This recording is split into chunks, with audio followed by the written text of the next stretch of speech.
Good morning, welcome to the garden. This is the Yod Fah plant. Some of you will recognize that we let go to seed.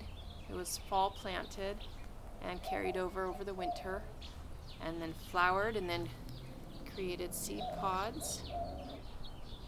A good way to know when it's time to harvest your seed pods is after the flowers have all died back.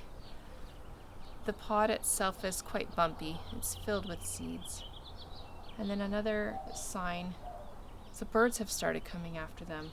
And you'll see completely shredded out ones that the birds have eaten. Here's a good example. So right there, they've opened the pod and pecked at the seed inside.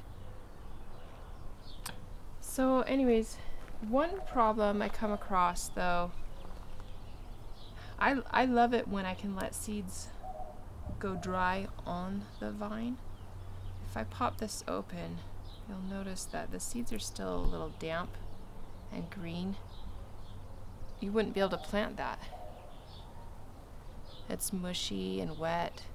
It is not a seed that's really ready to be fully harvested.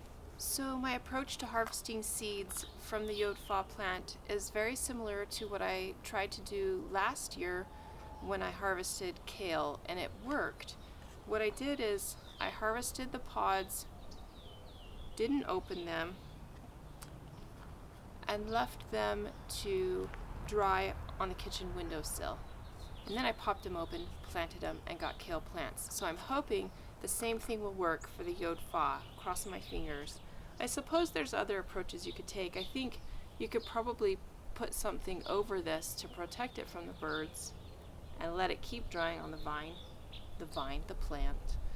But anyway, I'm just gonna harvest these and put them in the kitchen and hope that it works the same way that I did the kale.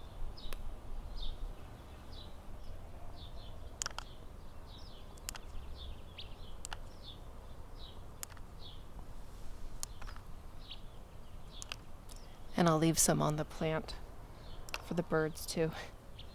I had a goldfinch come over.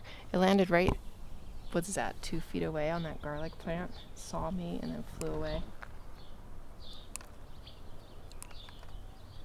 So I don't mind sharing. It looks like there are a lot of seeds on this Yod Fah plant.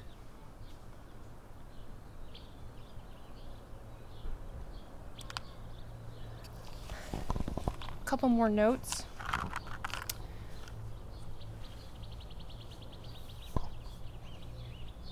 This Yod Fah plant was planted by seed in the fall, beginning of September, and it germinated where the rest of the bed didn't.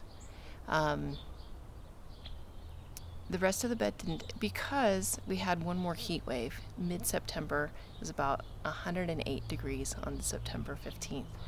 And I had to replant the whole bed later in September, closer to autumn equinox. I don't remember. It might have been the 22nd or 24th of September. I planted the rest of the bed, and they all grew, and we ate them. It was wonderful. And I did not eat from this one because I thought that is a strong plant. It can withstand our hot southwest desert, weather, climate. So then not only did it make it through that hot weather, but where the other plants were damaged with frosts and freezes and things, they changed color and turned purple and whatnot, this one lasted all through the winter. So it's lasted through winter weather, hot summer weather, and then it's gone to flower and gone to seed, and that's the plant I want to propagate from. And so I'm hoping that these seeds produce the very best Yod Fah for the Southwest Desert Garden, because it came from this plant that did its very best. Anyway, those are my thoughts, and I think this is the second to last Yod Fah video we'll make. We'll do one more when we plant these later in the fall and just see, do they germinate? Did this work? Happy gardening.